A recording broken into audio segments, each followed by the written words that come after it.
लगते हैं तो सबसे पहले भगवान के दर्शन किए जाते हैं। जी।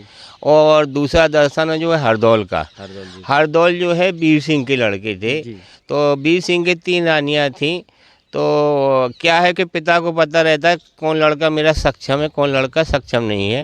तो उन्होंने मरने के पहले कहा था कि अगर मैं मर जाऊं तो मेरे मरने के बाद यहाँ का राजा हरदौल को बनाया जाए, ऐसा बोल के गए वीर सिंह। जी। तो तामपत्र लिखा जाता था उस समय, तो तामपत्र पे लिख के गए थे। तो जैसे महाराजा वीर सिंह 1627 में ख़त्म हुए तो हरदौल को निमंत्रण किया गया कि आपको राजा बनना है। तो अब इन्होंने सोचा मेरा बड़ा भाई जुझार सिंह और पहाड़ सिंह ये सब लोग हैं, अगर मैं इनके सामने राजा बन जाऊंगा तो मेरे भाइयों को बड़ा ठेस और बड़ा गम लगेगा। तो इन्होंने जो है सेनापति के रूप में कार्य किया था और इन्होंने अपने भाई को, बड़े भाई को जुझार सिंह को राजा बना दिया था। मगर जुझार सिंह ने इनके साथ जो है नाजायज़ किया, क्योंकि हरदौल जो है मना किया करते थे कि शाहजहाँ की मीटिंग में आप क्यों जाते हो, अपने पिता ने तो कभी उनकी गुलामी नहीं की। तो इस बात पे जो है मतलब एक आरोप लगा करके हरदौल को किसी भी तरह ख़त्म करवाया। क्योंकि शाहजहाँ ने कहा था कि अगर तुम्हारे उड़ीसा का राजा रहना है तो तुम्हारा भाई चाहिए जिंदा और मुर्दा। तो वहाँ से जुझार सिंह को मीटिंग में बुलाया, वहाँ से 2 मुगल पठान बोले जाओ तुम जो है हरदौल से मल्लयुद्ध या कुश्ती किसी भी तरह उसको ख़त्म करके आ जाओ। तो वहाँ से जो मुगल पठान आए तो उन्होंने कहा हरदौल से कि हम तुमसे मल्लयुद्ध करना, कुश्ती की लड़ना चाहते हैं। तो हरदौल ने दोनों को पटक के मारा। फिर वो बोले हम तुमसे तलवारबाजी करना चाहते हैं। तो इन्होंने कहा ठीक है। तो जुझार सिंह की पत्नी का नाम था रानी कुंजा, नहीं कुंजा नहीं, सॉरी, रानी चंपा, रानी चंपावती जी, चंपावती। तो रानी चंपा से कहा कि भाभी अगर भैया की तलवार मुझे दे दो तो मैं इन दोनों मुगलों को परास्त कर सकता हूँ। तो रानी चंपा ने कहा भैया बिना राजा के हुक्म के मैं आपको तलवार कैसे दे दूँ।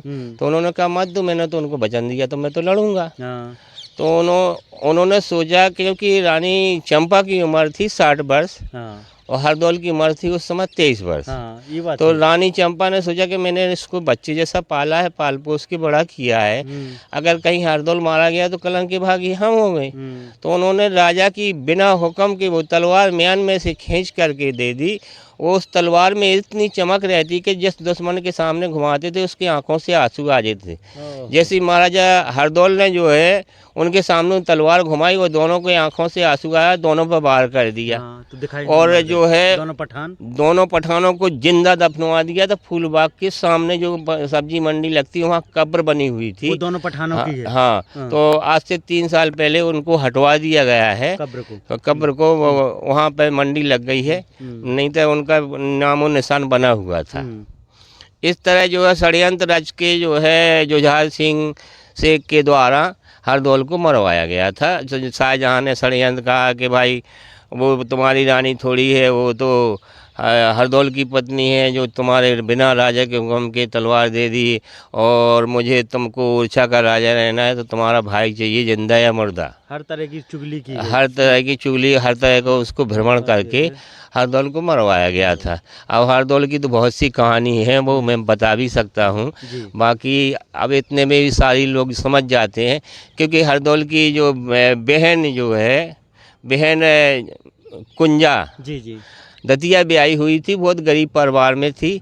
तो वो अचानक निमंत्रण देने के लिए आई थी। तो उन्होंने जुझार सिंह से कहा कि भैया हरदौल नहीं दिख रहा। तो जुझार सिंह ने कहा तुम्हारा भाई हरदौल है तो जाओ उसी से मांग लो जो कुछ मांगना हो, मैं तुम्हारी शादी में नहीं आऊँगा। तो एक यहाँ जा कर के उन्होंने चबूतरे पे जब कुंजा ने सर पटका तो चबूतरे से आई थी आवाज़ कि रो मत बहन, हम तुम्हारी शादी में ज़रूर हाजिर होंगे। तो बुंदेलखंड में मतलब ये हकीकत कहानी है कि जो हरदौल ने मरने के बाद कहा था कि जाओ बहन मैं तुम्हारी शादी में ज़रूर आऊँगा। तो एक कहावत है कि छिकरन भरो जा रहा है सामान नजर ना आवे गाड़ी वान। पूरा भात लेकर के गए थे और वहाँ किसी को गाड़ी पे चलाने वाला नज़र नहीं आया था। वो तो वहाँ भाने दमान ने जब जिद ठान ली थी कि मामा के दर्शन नहीं होंगे तो मैं कुंवर का लेव नहीं करूँगा। तब उन्होंने कहा कि मैं मर चुका हूँ, मेरी मरी रूह है, अगर मैं दर्शन देता हूँ तो देवताओं की उल्लेखना होगी। तो बोले मामा मैं तो भोजन नहीं करूँगा। तब उन्होंने कहा आज के बाद कभी तो नहीं बुलाओगे। तो उन्होंने लोटे में जल भर के दिया था और 5 गांव दतिया के पास नेंग में दिए। जो 5 गांव में हरदौल की पूजा नहीं होती, वो सारे क्योंकि वो मानदान हो गए और सारे बुंदेलखंड में हरदौल की पूजा होती है। और हरदौल ने कहा था कि जो मेरे यहाँ शादी का निमंत्रण देने आएगा उसके भंडारे में कोई कमी नहीं होना। तो बुंदेलखंड में सबसे पहले प्रथम जो है कार्ड निमंत्रण हरदौल को दिया जाता है। 5 गांव नाम नहीं होगा पता।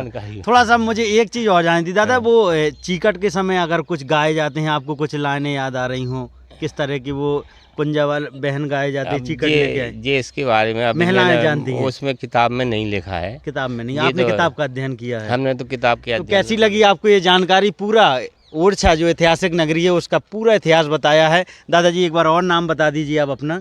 श्यामलाल श्रीवास। श्यामलाल श्रीवास जी हैं हमारे साथ और यहीं पर 30 साल से नौकरी कर रहे हैं। 8 पास हैं, लेकिन किताबों का वो अध्ययन किया है कि आपको एक एक इतिहास की एक एक चीज़ जुड़ी हुई बता देंगे। देखिए वैसे तो कई भाषा में कई किस्म के इतिहास लिखे गए हैं। कई लोग हिंदी भर आती है, कोई और भाषा भी आती है? नहीं, हमको हिंदी आती।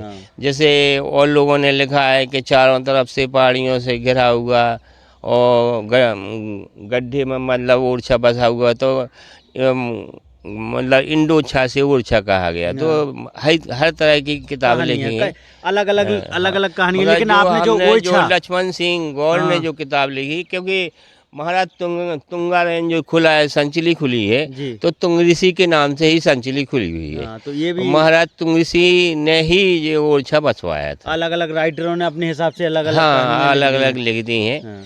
तो हम लोग ओरछा में हैं और हमारे मैं लिखे हुए आधार पे बोलता हूँ। हाँ बिल्कुल, और चीज़ें जरूरी भी हैं, क्योंकि जो चीज़ें लिखी हैं उसी को हम साक्ष्य मानेंगे। अब उसको आप या जो भी जैसा भी हो, मैं भी अध्ययन करता हूँ आपकी किताब का। धन्यवाद।